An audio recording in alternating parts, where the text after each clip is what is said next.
gusto ko lang pong ituloy yung previous na na-share ko about demonstrating the gospel of the kingdom. Sino po yung nandito nun? O naka-attend? Ayun. Amen. Live stream.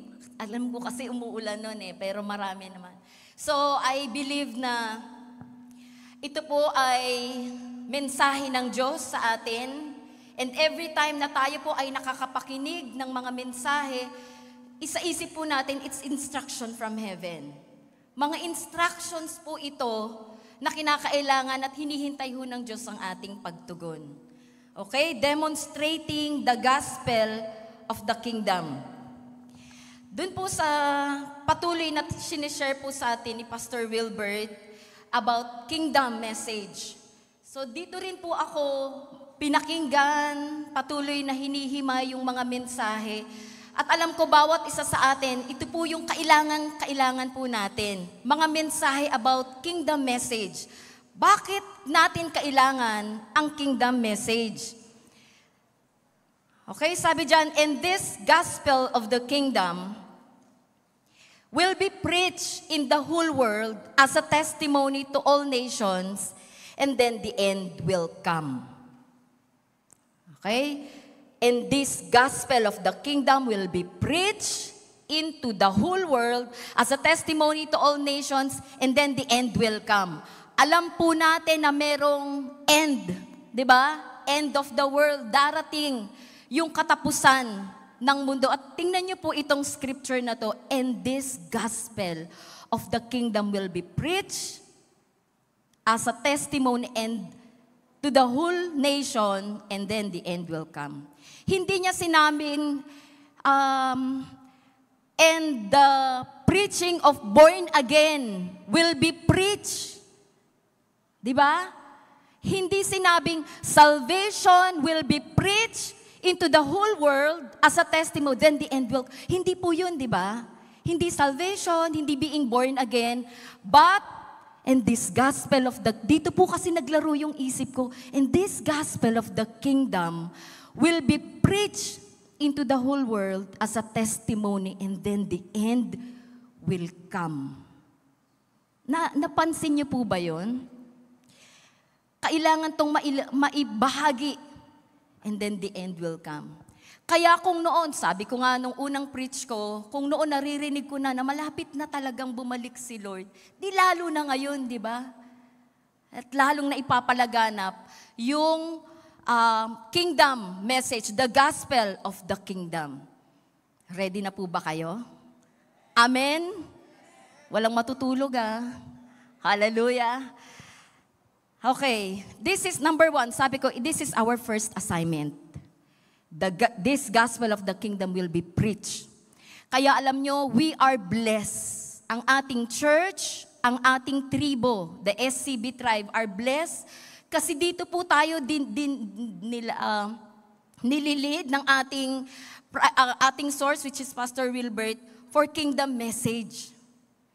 Amen? So, this gospel of the kingdom will be preached. First assignment.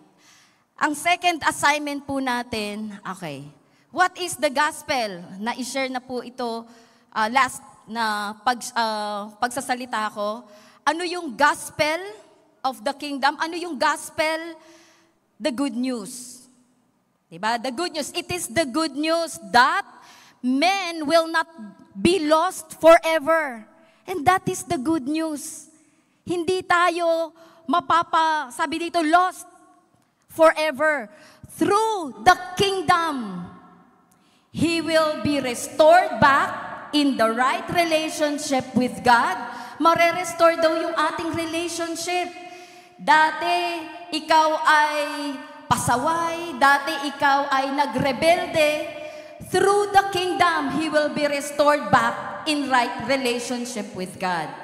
Ano pa? Live a life that is pleasing to the Lord. This is the good news. And this is the gospel of the kingdom.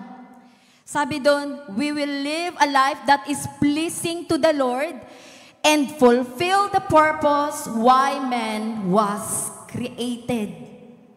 Malalaman natin kung bakit ka narito sa mundo. Hindi ka lang pinanganak. May layunin si Lord. May purpose si Lord. And true, sabi rito, the good news is, sabi dyan, the Lord and fulfilled the purpose of why man was created. Okay, for I am not ashamed. Sabi ng Romans chapter 1 verse 16. For I am not ashamed of the gospel. Hindi ka mahihiya to share, sabi rito, I am not ashamed of the gospel because it is the power of God that brings salvation to everyone who believes, first to the Jews, then to the Gentiles. Ito ho ang sabi ni Pablo, at ito rin po tayo, we will not be ashamed. Huwag kang mahiya, huwag kang matakot. Because it is the power of God. Ito yung kapangyarihan ng Diyos para magligtas. Alam niyo po, kung ako, madalas ko naman po itong sabihin, hindi po ako, takot po talaga ako dito, front. Sabi ko nga, patrabahuhin niyo na po ako behind, magningil, mag-registration. But every time I hear message, do not be afraid. Do not be ashamed. Kasi hindi naman ikaw yung magsasalita, si Lord. Amen? So, for I am not ashamed of the gospel because it is the power of God that brings salvation to everyone who believes, first to the Jew, then to the Gentiles. Amen? So sabi ko kanina, yung first assignment is preach the gospel of the kingdom. Second assignment ho natin is Great Commission. Pakisabi nga sa katabi mo, Great Commission. So, ano yung Great Commission? In Matthew chapter 28, 19 to 20, therefore, go and make disciples of all nations. This is our Great Commission, to go and make disciple. Sabi dyan, baptizing them in the name of the Father, the Son, and the Holy Spirit, and teaching them to obey everything I have commanded you. And surely I am with you always to the very end of the age. Go and make disciple. Ang word pong disciple is not a religious word. Disciple means student. A learner. Yun po ang ibig sabihin ng disciple. Isang estudyante, yan, sabi diyan, and learner.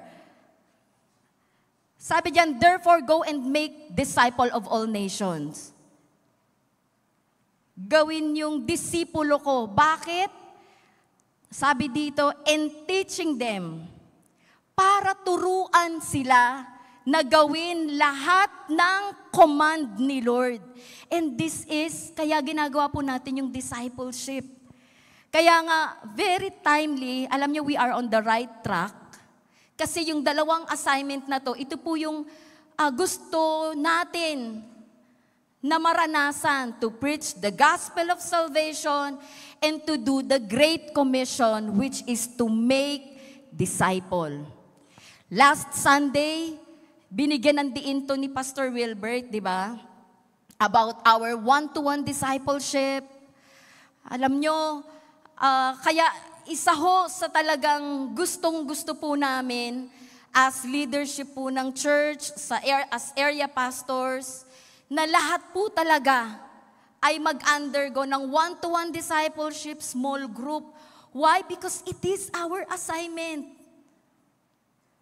Great Commission. Lahat ay magiging disciple. Sabi rito, go and make disciple. Pagkatapos mong ikaw yung alagaan, ikaw rin mag-aalaga. 'Di ba? Great Commission. Go, make disciples of all nations, baptizing them in the name of the Father, the Son, and the Holy Spirit, teaching them to obey everything I have commanded you. And sabi rito, I am with you always to the very end of the age. Kung gusto ho nating laging kasama si Lord, yung presensya ni Lord, ayan o, I am with you always to the very end of the age. Why we need the presence of God? Ito ho yung mag-e-energize. Ito yung magbibigay sa'yo ng excitement. Hindi ka lang umattend kasi, i-check ako ng aking pastor dapat may attend. No, kundi every time we come together dito sa atin pong pagtitipon, every time na meron pong gathering, alam mo, andun yung presensya ni Lord. At sa presensya ng Panginoon, doon ka ma-e-energize, ma-e-excite kang muli na gawin ang kalooban ng Panginoon. Amen? Kaya sabi pala doon, make disciples. Make disciple. Great Commission. We need to immerse with kingdom messages and embrace all discipleship. Mga discipleship teachings po natin, mga trainings po natin. Mamaya, meron po tayong making disciples sa mga lahat ng nakatapos ng one-to-one. Let's embrace every time na meron pong mga pag-aaral kung paano tayo lalago, paano tayo mas lalong effective na maging disciple maker, daluhan ho natin. Mamaya may sasabihin po ako about wisdom. So, we need to immerse with kingdom message. Mapuno po tayo. Every time na merong mga mensahe na pinapatungkol sa paghahari ng Diyos, huwag po nating palampasin, balikan, pakinggan. At sabi, embrace in all discipleship training that is available. Huwag tayong magpahuli sa move na ginagawa ng Panginoon sa ating simbahan at sa ating tribo. I'm saying tribe kasi SCB tribe for our live stream. Huwag po nating palampasin, huwag ho tayong magpahuli sa ginagawa ng Diyos sa ating simbahan at sa ating tribe. Okay? So, tandaan niyo po yun. First assignment, preaching the gospel of the kingdom. And second, do the Great Commission. Do the Great Commission.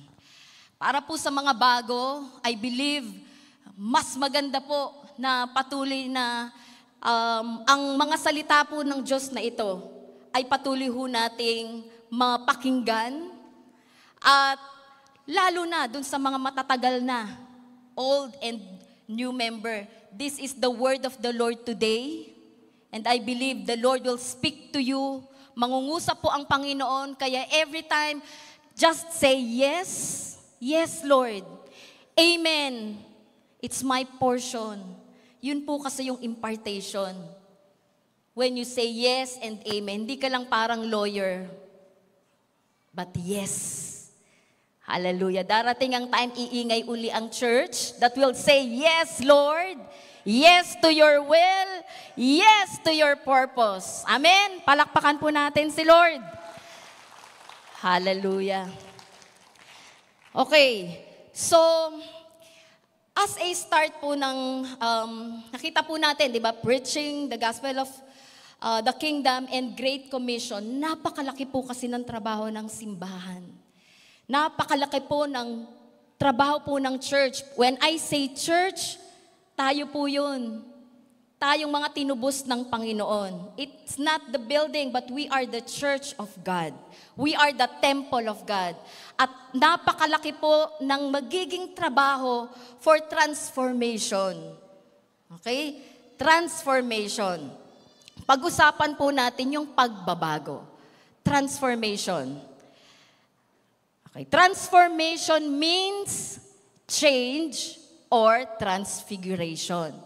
Pag sinabing transformation, ibig sabihin pagbabago, change or transfiguration. Sabi ng 2 Corinthians chapter 3 verse 18, and we all who with unveiled faces contemplate the Lord's glory, we are being transformed into His image.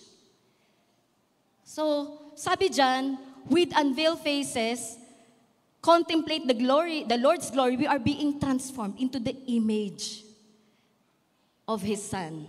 What is image? It's the character of God. Bago pa ho tayo nilikha, di ba? Nung nilikha ng Diyos ang tao, we are created in the image and likeness of God. But because of sin, nagkasala ho tayo. Di ba? Sabi rito, tinubos tayo ng Panginoon at sabi doon, we are transformed. We are conformed to the image and likeness of His Son.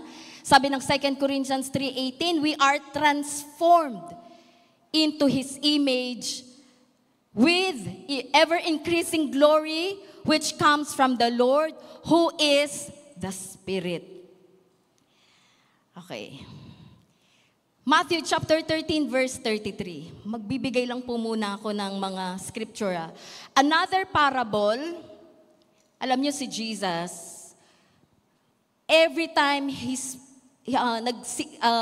pinapaliwanag niya about the kingdom. Sa mga nagbabasa po, nakatapos na ng gospel. Kung mapapansin niyo, laging ang sinasabi ni Jesus, ang paghahari ng Diyos ay katulad ng parabola. Di ba? Parable.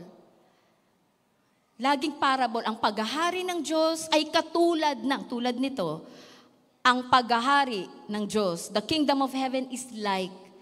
Kasi ang parable ay may hidden message.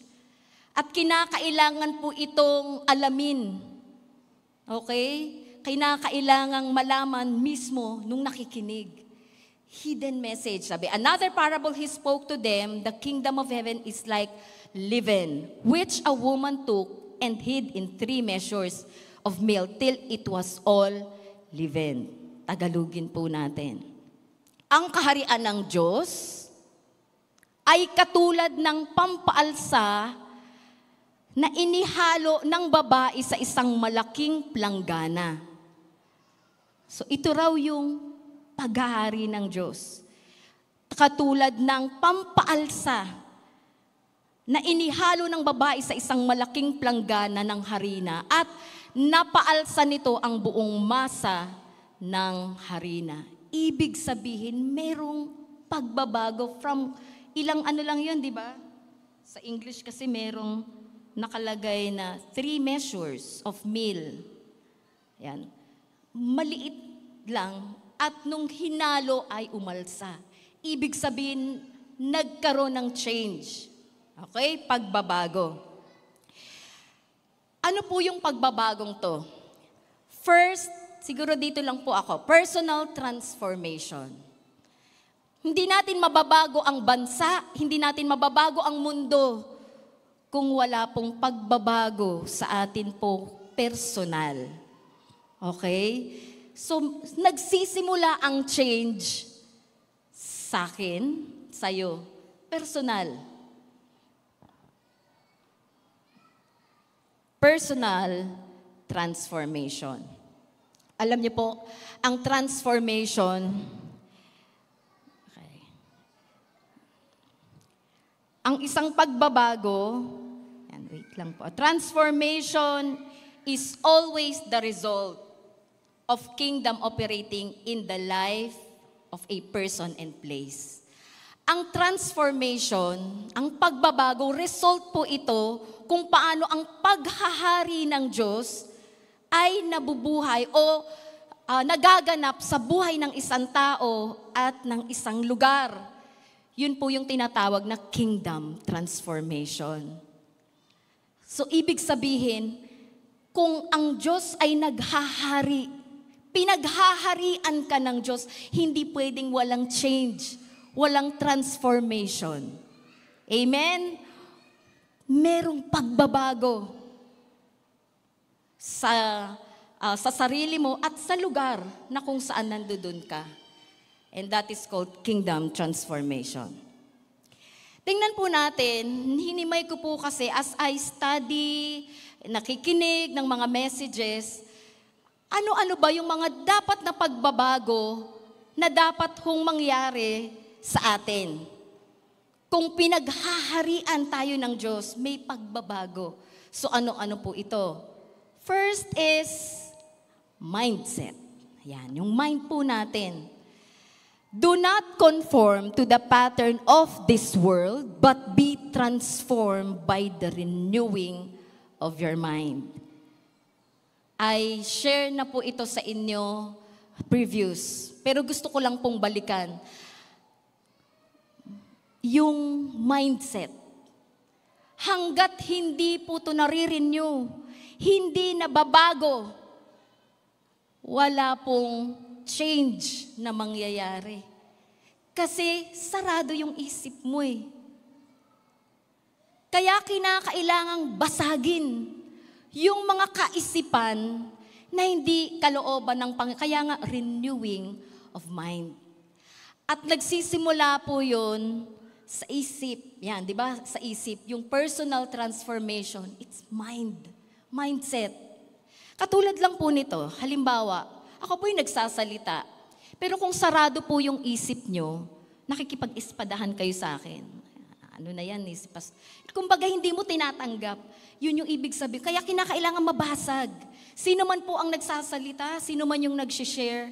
At alam mo, may binabasag sa isipan mo, yes, Lord, kailangan po yung mabago. Nagsisimula ang personal transformation start in mind. Kaisipan. Do not conform to the pattern of this world, but be transformed by the renewing of your mind. Bakit? Para daw malaman natin kung ano, then you will be able to test and approve God's will is His good, pleasing, and perfect will. Para malaman mo kung ano ang, sabi rito, approve, mabuti, ganap, at perpektong kalooban ng Diyos, dapat po renew yung isip. Diba? Kasi minsan, ito ba'y kalooban ni Lord? Kalooban ba ito ng Panginoon? Pero kapag renew yung isip mo, malalaman mo kung ano yung totoo, ganap, at perpektong kalooban ng Diyos. Amen? Naiintindihan niyo po ba? So start in mind. Personal transformation starts sa ating pong isip. Renewing of mind. And the how to renew, na-share ko na po ito, it's the Word of God. Kaya po wala po akong tigil na laging binibigay ng diin ang salita ng Diyos. Kahit sino pa sa amin, sino pong pastor, binibigyan ho namin ng diin na napakahalaga ang salita ng Diyos sa buhay ng isang mananampalataya kung gusto mong patuloy na i-renew ang iyong isip. It's only the Word of God that will break principles and laws, mga prinsipyo at batas ng salita ng Diyos. The more truth, diba? Ito yung sabi ko, the more truth you know, mas free ka. You will know the truth and the truth will set you free. Malalaman mo ang katotohanan, ito yung magpapalaya sa'yo. At ano yung katotohanan na yun? It's the Word of God. At ito ang instrument ni Lord para basagin, baguhin yung mga kaisipan na hindi kalooban ng Diyos. Amen? Amen? Kaya napakahalaga po na tayo po ay nagbabasa ng Bible every day. So natutuwa lang po ako sa aming GC. Ayan, nandito naman. Binago ko na po yung pangalan Kristiyanong empleyado ng City Hall. Kristiyanong empleyado ng City Hall. Kasi doon ko po nakita yung mga dating hindi nagbabasa ng Bible, naging habit. And praise the Lord, pag habit mo na yung Word of God daily, hahanap-hanapin mo na. At makikita mo yung change. Palakpakan natin si Lord.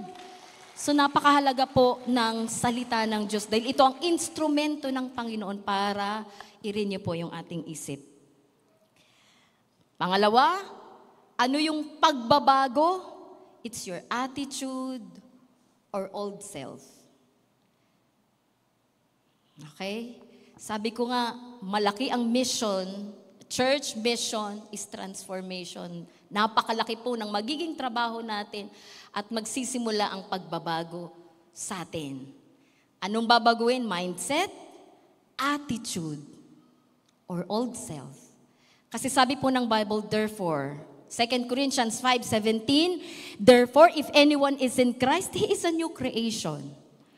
All things have passed away. Behold, all things have become new. Kapag nakipag-isa ka na kay Kristo, ayun, pag nakipag-isa ka na sa Kanya, isa ka ng bagong nilalang. Wala na yung dati mong pagkatao, ikaw ay bago na. Kaya dapat may pagbabago ng ugali, behavior, attitude, at yung dati mong buhay. Amen? Tahimik na po tayo. Attitude. Ito ho yung gustong baguhin. Dapat ho may pagbabago. Kasi kapag nakipag-isa ka na kay Kristo, isa ka ng bagong nilalang. Hindi nyo to kaya. Hindi po natin kaya sa ating sarili. Kaya nga kailangan natin ng grasya ng Panginoon eh. Kailangan natin ng grace of God. At continuous immersing of the Word, mga message. Kasi the more na nakikinig ka, the more na nagbabasa ka, makikita mo, hindi ito kalooban ni Lord. Ay, hindi pala to, itong attitude na to, hindi kalooban ng Panginoon. Hingi ng tawad. Pag bumagsak, sabi ko nga, hingi ng tawad. If you confess your sins, He is faithful and just to forgive us and cleanse us from all our unrighteousness. Lapit lang kay Lord. Lapit. Kasi sa bawat paglapit natin at nagdidesisyon tayo, repent 180 degrees. Di ba yun yung repentance na nag-one-to-one, pagsisisi. Tatalikuran mo yun. Minsan parang bumabalik, pero Lord, andun yung puso mo, yung na talagang Panginoon, patawarin niyo po. Ayoko po nito. Tulungan mo ko. Amen? So therefore, if anyone is in Christ, is a new creation. All things have passed away. Behold, all things, thank you, have become new. Wala na ang dating pagkatao. Tingnan nyo nga po yung mukha, yung katabi nyo. Bago na. Di ba? Bago na. Huwag kayong, di ba? Bago na. I am crucified with Christ. I no longer live, but Christ lives in me. Huwag yung mariringgan ka na halimbawa nakanti ka. Parang nakanti ka.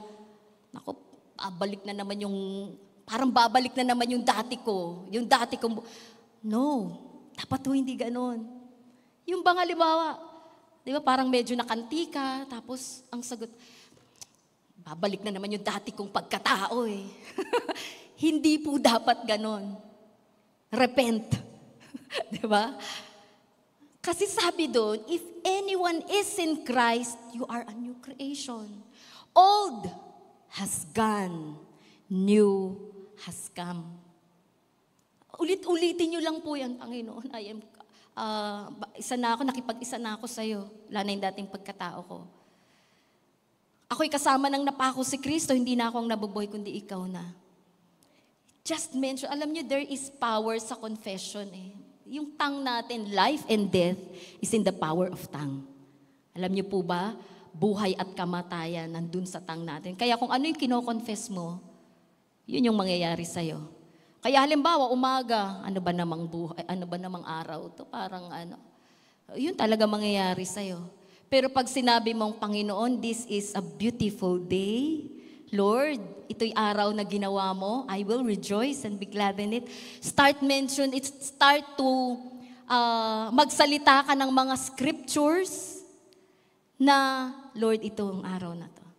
At makikita po ninyo, talagang ang Diyos at ang salita ng Diyos ay buhay. Amen? Therefore, if anyone is in Christ, he is a new creation. The old things have passed away. Behold, all things have become new.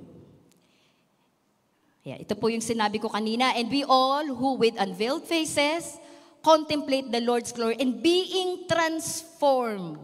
Na parang pagtingin mo sa salamin, sabi dito unveiled face, hindi na ikaw o yung kahinaan mo, kundi si Kristo na. Christ likeness. Christ life. Kasi di ba we are created in the image and likeness of Christ. Transformed into His image. Okay, number 3, ito nakikinig po ako sa mga messages ni Miles Monroe at naipaliwanag niya po rito about the salt and light of the world. Sinama ko po ito kasi as personal transformation ho natin, we are the salt and light of the world. Ang paliwanag po niya is the salt, yan. So you are the salt and light. Matthew chapter 4. Sige, sa Matthew chapter 4, ito yung time na nag-fasting si Jesus. 'Di ba? 40 days and 40 nights nag-fasting siya, tinukso siya ng demonyo at ang pinanlaban niya ay it is written, nasusulat. Nasusulat. Nagkakangitian po kami ng aking mga kawantuan kasi mayroon kaming meaning niya. Nasusulat. Ang ginamit ng Panginoon para labanan niya, ang demonyo is the word, di ba? Matthew chapter 4. After that encounter, sabi doon, Matthew chapter 5, it's about the beatitude, the beatitudes. Yung mapalad ang peacemaker, mapalad ang, 'di ba, the meek. Matthew chapter 5 speaks of the beatitude. Dapat yun yung attitude. Balikan nyo na lang po yun. Basahin nyo po yung Matthew chapter 5. At nung pagkakasabi ni Jesus, yung sermon niya about Matthew chapter 5, verse 13, tama ba? Verse 13 sabi niya, you are the salt of the earth. And you are the light of the world. Ano yung salt? Dati ho kasi ang isip ko, inaral ko po kasi talaga na itanong po kasi to sa akin time ng 1-to-1. Kaya parang inalam ko, at praise God kasi talagang ang galing ni Lord, may sagot siya. Salt seasoning, di ba? Like, yung pampatimpla, di ba? Yun yung ano natin, preservative. But in-expound po niya, what is salt? Sa Aramaic or Hebrew po nun, ay, ang sabi po dyan is, melek, which is elite, king. Ibig sabihin, being salt of the earth, you are elite standard. Merong, kumbaga, ito yung mga attitude, you are the elite standard of the world. As tayo pong mga anak ng Diyos, tayo pong mga Kristiyano, you are the elite standard. Kaya pala, you are the salt of the earth. Naiintindihan po natin? Hindi, it's not just seasoning. Kasi from Matthew chapter 5, the beatitude, ito pala yung mga attitude. And you must set standard na ito bilang salt of the earth. Amen? You are setting standard. Kaya tingnan ho natin yung buhay ho natin. Are we setting standard? Yung buhay ho ba natin? Nakakapag-set na ito dapat yung bilang anak ng Diyos. Ito yung attitude o ito yung dapat na mga prinsipyo na atin pong pinangahawakan. You are the light of the world. Sabi dyan, you are the light of the world. A town built on a hill cannot be hidden. Neither do people light a lamp and put it under the bowl. You are the light. Ano po ang function ng light? I-expose yung darkness. 'Di ba? Kaya sabi diyan, Walang nagsindi ng ilaw na inilagay sa ilalim ng kama.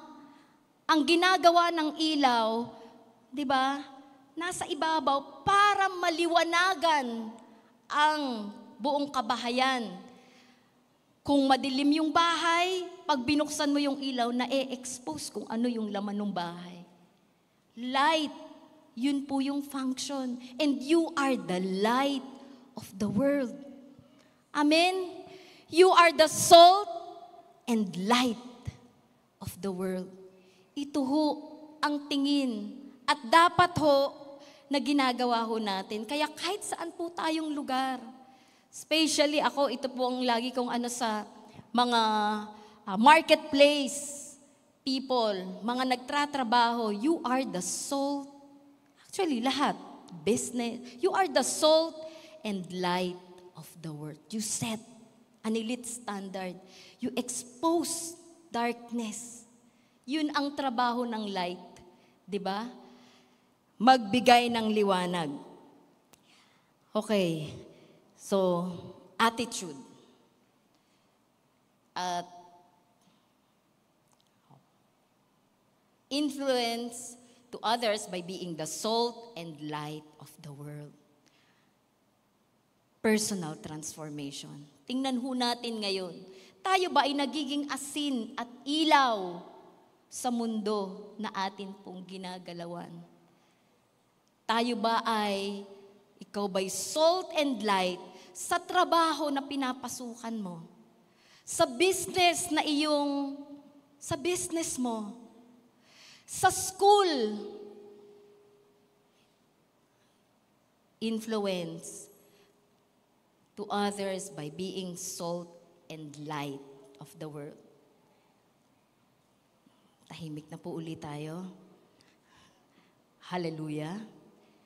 In the same way, let your light shine before others, that they may see your good deeds and glorify your Father in heaven.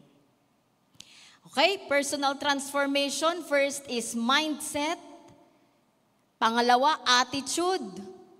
Being salt and light of the world. Tingnan po natin, ang isa pong dapat ho natin sa bilang mga mananampalataya is how you manage time. Time. All human has one common and that is time. Ang isang matanda at isang bata, mayaman, mahirap, may pinag-aralan at wala, meron po tayong common, and that is time. Binigyan ho tayo lahat ng 24 hours. Diba? Meron ba ritong mas lampas? Wala, diba? Lahat tayo pantay-pantay pagkagising natin. One day, 24 hours. Mayaman ka, mahirap, may pinag-aralan, wala. 24 hours. Ang nagiging problema, paano natin ginagamit yung ating time? Paano natin ginagamit yung ating oras, 24 hours? Personal transformation. Yung iba, ayoko pong alam ko maraming nagti-TikTok, TikTokers. Ang social media is good, may bad din, di ba? Pero, gaano mo kataga?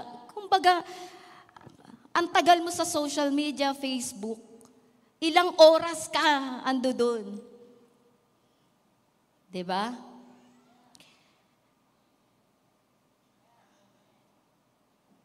Ano po yung paano natin ginagamit yung 24 oras? Isa rin pong nakita kong bagay na meron pong, akala ko po noon ang tithes is the money, resources. May tithes din po pala tayo sa ating oras. Yung 24 hours, ilan yung tithes nun? 2 hours and 40 minutes. Diba? 10%, 2 oras at 40 minutes. Hindi yan sa'yo. Yan ay kay Lord. At gaano natin inuubos yung 24 oras? Meron ba tayong nabibigay na 2 oras at 40 minutes kay Lord every day? Kasi hindi yan sa atin. It's for God. Kaya pag hindi natin nabibigay yun, ang sabi doon, di ba, hindi sa'yo, pero kinuha mo, robber. Nagnanakaw ka. Kaya pala sabi, maraming tulog na magnanakaw. Kasi inubos yung oras nila. Puro tulog. Tulog ng tulog. Tandaan niyo po ito. 2 hours and 40 minutes is not for you. It's for God.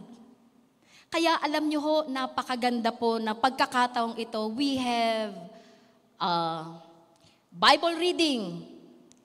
Mga bagay na magpapalakas sa'yo sa mga salita ng Panginoon. Meron ho tayong family altar.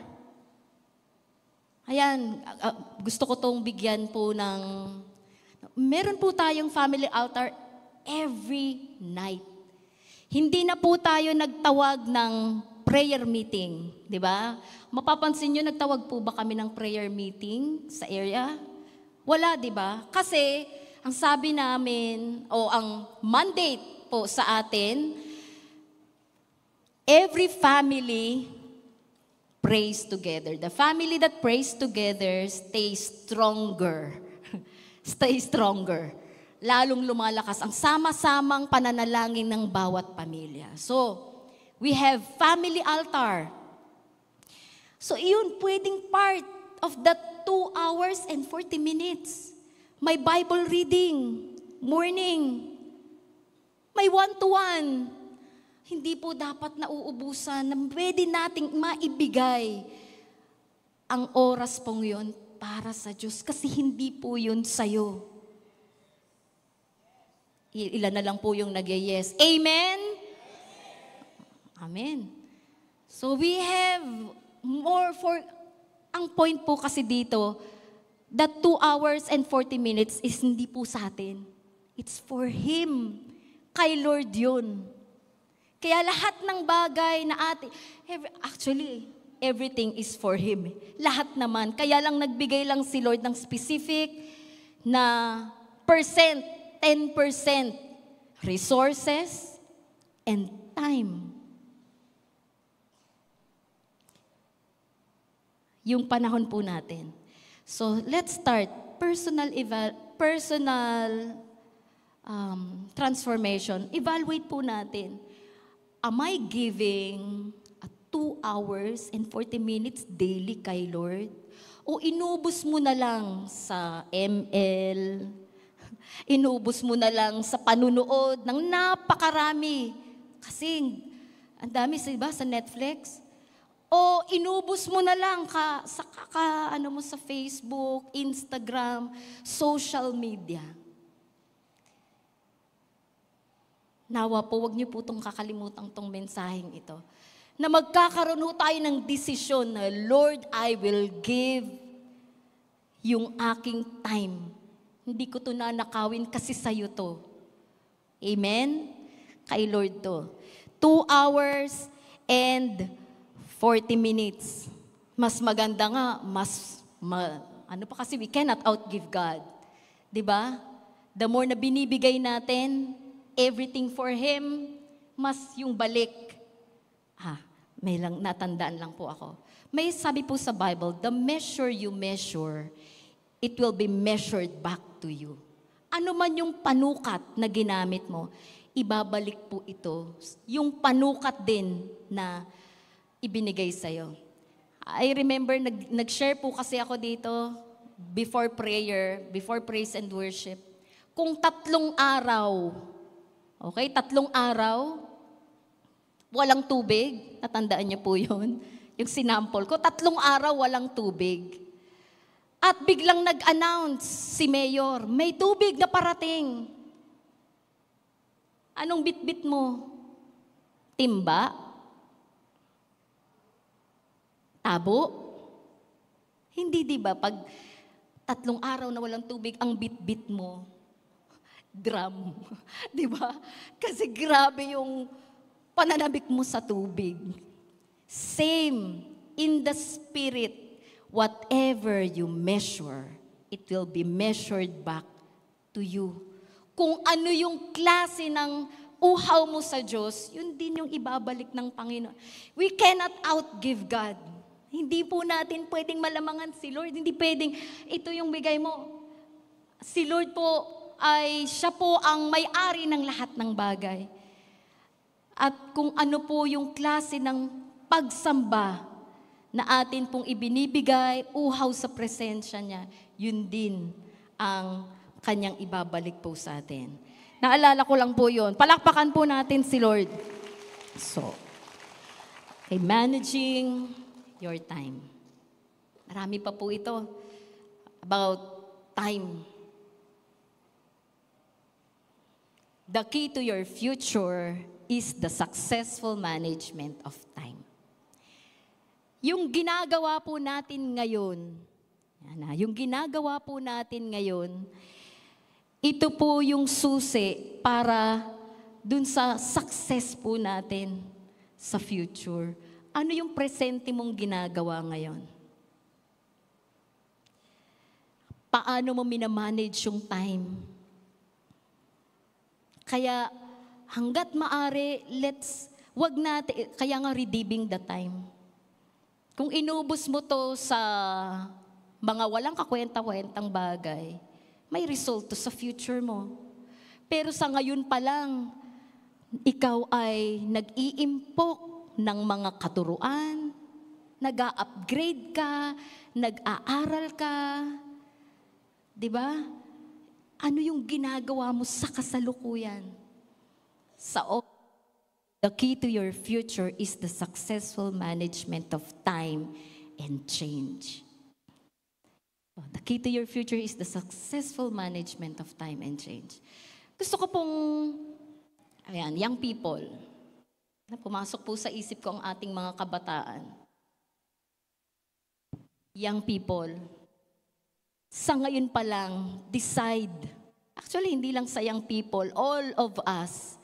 After this message, magkaroon ho tayo ng evaluation. Ano ba yung kinukuha ng ating oras? Kung ngayon pa lang, you invest yung time mo, inaayos mo, pinag-aaral ka ng magulang mo, nag-aaral kang mabuti. Hindi yung, ay, may boyfriend na pala. Ay, may girlfriend na. Pag pinag-aaral ka, pag-aralin, mag-aral kang mabuti. Galit na yung mga youth sa akin. What is my point? Alam nyo, ito kasi napapansin din natin sa youth, sa mga kabataan, sobrang bata talaga meron ng jowa. No? Ang aga. Ituloy ko ba to? Go? Tuloy. Young people, kung wala ka pa sa ministry, wala ka pang ministry, huwag ka munang mag-boyfriend. Yan ang mga, kumbaga, delight yourself in the Lord. He will give you the desires of your heart. Mag-aral, maglingkod, mag-involve sa ministry. Huwag sa imang bagay. Ano yung ginagawa mo sa ngayon at paghahanda, yun po yung sabi din, the key to your future is the successful management of time and change. Okay? So, mga kabataan, tingnan nyo ho ang inyong mga, nag-aaral ka ba ng mabuting? Mag-aral. Magtapos. Okay yan, inspirasyon. Pero wag ka munang pumasok ng commitment. Ako po yung nagsasalita ngayon. Hindi po ako nagmadali. Diba? Delight yourself in the Lord and He will give you the desires of your heart. Just delight on Him. Magpakaligaya ka. Ibibigay ni Lord yung desire ng heart mo. Huwag magmadali. Mag-aral. Tumulong sa magulang. Lalo na, halimbawa, nakagraduate ka, huwag ka muna agad mag-asawa. Tumulong muna. Kung kaya na o di, kaya. Pero ano po yung point natin dito? Tingnan mo natin yung time.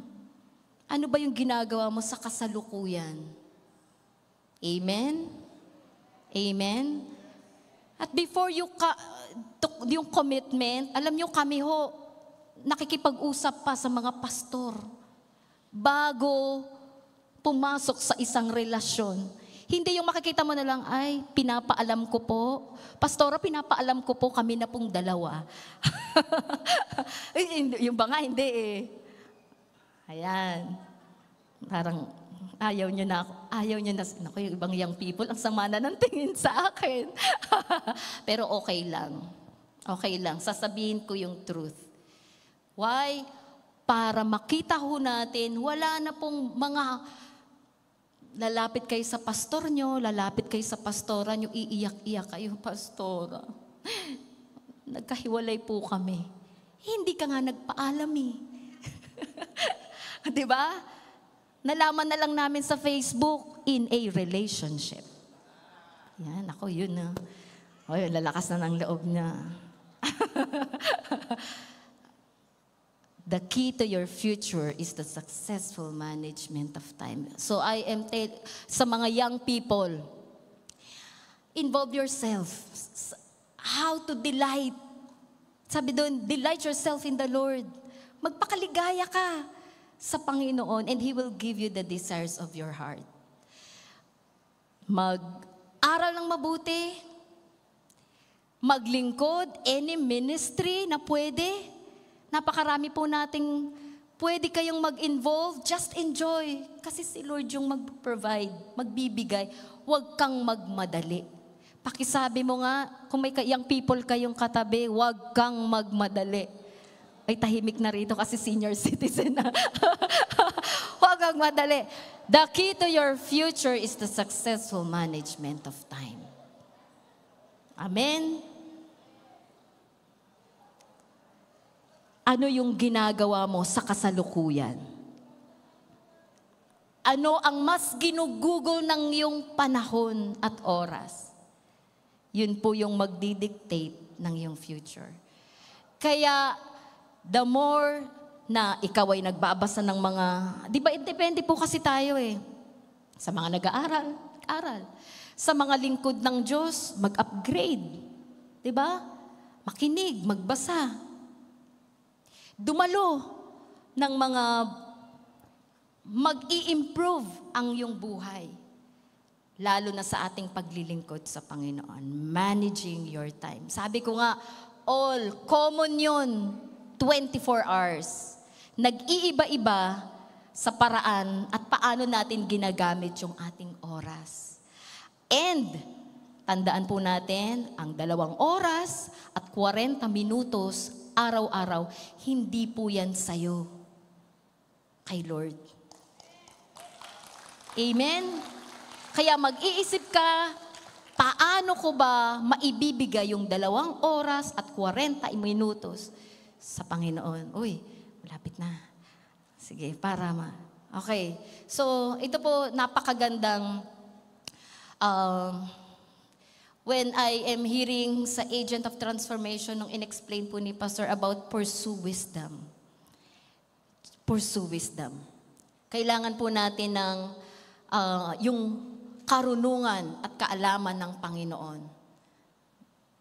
Talunan ko lang po Magkatabi po kasi kami ni Regine. Andiyan pa si Regine. So, ang dami po naming take. So, sabi niya, if you want success, don't pursue success. If you want wealth, don't pursue wealth, pursue wisdom. Sabi po ni Pastor Wilbert. Bakit po yan? Ano po yung nag-come up dyan? When King Solomon, si Haring Solomon, Tagalog ko na lang po. Si Haring Solomon ay anak ni Haring David. Siya po yung naging successor niya. At tinanong siya ng Panginoon, anong gusto mo, Solomon? Sabi niya, kaya ngayon, Panginoong Diyos, tuparin niyo po ang pangako niyo sa aking amang si David dahil ginawa niya po akong hari ng mga taong kasindami ng buhangin. bigyan niyo po ako ng karunungan. Yun po yung hiningi niya. Wisdom. Karunungan at kaalaman para mapamahalaan ko ang mga taong ito. Dahil sino po ba ang may kakayahang mamahala sa mga mamamayan ninyo na napakarami? Sinabi ng Diyos kay Solomon, dahil humingi ka ng karunungan at kaalaman sa pamamahala ng aking mga mamamayan na kung saan ginawa kitang hari at hindi ka humingi ng kayamanan. So si King Solomon, hindi siya humingi ng kayamanan, ng karangalan, o kamatayan ng kanyang mga kalaban. Sabi, kamatayan ng iyong mga kalaban, o mahabang buhay. Ibibigay ko sa iyo ang iyong hinihingi. At hindi lang yan. Ibinigay ni Lord yung wisdom, karunungan, at kaalaman. Kasi yun yung hiningi ni King Solomon. Pero sabi ng Panginoon, verse 2, ibibigay ko sa iyo ang iyong hinihingi at hindi lang yan, bibigyan din kita ng mga kayamanan at karangalan na hindi pa nakamtan ng sinumang hari noon at sa darating na panahon. Pursue wisdom. Ang ipursu pala natin, karunungan. Bakit karunungan? Idadagdag na lang niya yung wealth, idadagdag na lang niya yung success, idadagdag na lang niya yung ibang bagay. Just pursue wisdom. Kaya po sabi rin ni David, unahin mo sa lahat, pagtuklas ng karunungan. Ito'y pilitin mong mata mo kahit gaano kamahal. Ang galing, no? Unahin mo sa lahat, pagtuklas ng karunungan. It's wisdom. Pursue wisdom. Like David, like Solomon, hindi siya humingi ng wealth, hindi siya humingi ng karangalan, honor, hindi siya humingi ng ano pa mang bagay o mga matalo yung mga kalaban niya. Ang hiningi niya, wisdom, karunungan. At pag nalaman mo yung karunungan, nasa iyo yung karunungan, wisdom, kaalaman, sabi po doon, isinunod ni Lord yung wealth, susunod na lang yung wealth, success. Kaya we must pursue wisdom. Paano natin mapupursue yung wisdom? As we hear these messages, these are wisdom. Ito yung mga paraan, mga salita ng Diyos na magbibigay sa iyo ng karunungan, ng kaalaman. Tatlo daw po yan. The knowledge, wisdom, medyo na ako. About knowledge, ang wisdom daw po is application. Information, application. So wisdom is application. So every time na tayo po ay nakakarinig ng mga mensahe, then let's apply it. Huwag ho tayong huminto na mag-aral, mag-upgrade. May mga pagkakataon na nag-a-announce po kami rito ng mga pagtuturo at dapat nating mapakinggan. Doon ho tayo magkakaroon ng wisdom. Pursue wisdom. Pursue wisdom. Mas unahin mo sa lahat, pagtuklas ng karunungan. Ito'y pilitin mong mata mo kahit gaano kamahal. Kaya sabi po ni Pastor Wilbert, pursue wisdom. If you want success, don't pursue success. If you want wealth, don't pursue wealth. Pursue wisdom. Ano yung wisdom? Application. How you apply every principle and laws. Paano natin ina-apply sa ating buhay lahat ng ating mga napapakinggan. Lahat ng ating mga naririnig, itinuturo po sa atin. Doon po, ibibigay ng Panginoon yung wisdom sa atin. Amen? Tayo pong lahat ay tumayo. let's come to the Lord at patuloy po nating asamin at magawa ang kalooban po ng Panginoon sa atin. Thank you, Lord. Thank you, Jesus. Thank you, Jesus. Let's lift our hands. Pwede po ba nating itaas ang ating kamay? Hallelujah, hallelujah. Let's respond to the message this morning. Tayo po ay tumugon sa mensahe ngayong umaga. Marami po akong sinabi, but I believe na ang salita ng Diyos ay hindi babalik ng walang kabuluhan. So let's believe God. Sabihin natin, Lord, I receive my portion this morning. Lahat, Lord, ng para sa akin, akin pong tinatanggap. Lord, lahat, Panginoon, ng mga natutunan narinig ko. Lord, I pray and I believe, O God, na ito po'y magaganap at mangyayari sa akin, O Diyos. Hallelujah. Come on. O, sabihin po natin ito kay Lord. Lord, hindi lang ako magiging tagapakinig, kundi tagatupad ng iyong mga salita. Lord, lahat ng aking mga natutunan, lahat ng aking narinig, I will apply by the grace of God. For it is the wisdom, Panginoon, yung wisdom, that we will pursue wisdom, O God. Hallelujah, hallelujah, hallelujah. Oh, we praise your name. We worship your name, O Lord. Salamat sa kalayaan ng iyong presensya. Salamat sa iyong banal na Espiritu na siyang nagtuturo. Yung banal na presensya mo, Panginoon, Holy Spirit, na nagtuturo sa amin. This is the way. Walk in it. Ito yung sinasabi mo. Ito, Lord, yung paraan mo, Panginoon. At susunod kami at gagawin namin, O Lord, not by might, not by power, but by your Spirit. By your Spirit, O Lord. Hallelujah.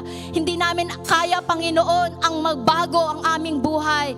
Lord, yung personal transformation na amin pong mga napag-aralan, Panginoon, yung mindset, Lord, yung attitude, yung pagiging salt and light of the world, yung managing our time, O God, and pursuing wisdom, O God. Father, I pray, in Jesus' name, maganap at mangyari ang iyong kalooban, Panginoon, sa aming buhay. Tulungan mo kaming mabago. Baguhin mo kami.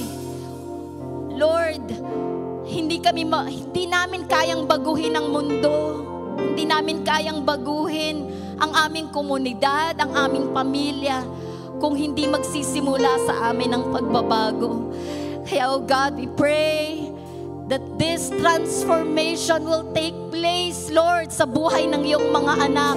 Kasi sabi mo, Lord, transformation is a result of kingdom operating in the life of a person and place. Let kingdom transformation now. Kingdom transformation now. Hallelujah, hallelujah, hallelujah. Patuloy kang maghari. Patuloy kang magkontrol. Patuloy kang maluwalhati, Panginoon, sa buhay ng iyong mga anak. Maraming salamat, Lord. Sa umagang ito, tunay na napakabuti mo. Pinupuri ka namin, sinasamba ka namin. In Jesus' name we pray. All people of God,